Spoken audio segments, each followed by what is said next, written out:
बिस्मिल्लाहिर्रहमानिर्रहीम। अस्सलामु अलैकुम वरहमतुल्लाहि वबरकातुहू। आज हम बना रहे हैं तुहम लंगा शरबत। मैंने 2 टेबलस्पून तुहम लंगा लिया है। इसमें 1 कप पानी डालेंगे और 10 मिनट के लिए भिगो के रख देंगे।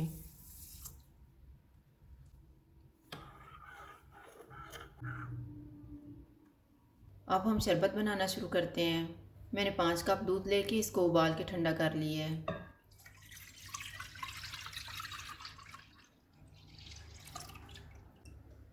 इसमें 2 टेबलस्पून चीनी डालेंगे, 6 टेबलस्पून रोज़ सिरप,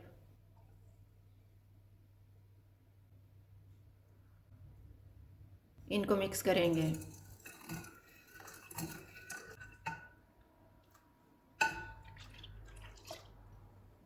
इसमें भिगोया हुआ तुहम लंगा डालेंगे, आइस क्यूब्स डालेंगे और इनको मिक्स कर लेंगे।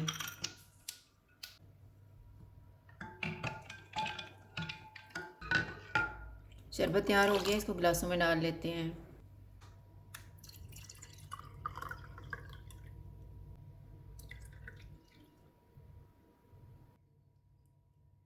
तो हम लंगा शरबत तैयार है। अगर आपको हमारी वीडियो अच्छी लगे तो लाइक करें और हमारे चैनल को सब्सक्राइब करें। शुक्रिया। अल्लाह हाफ़िज़।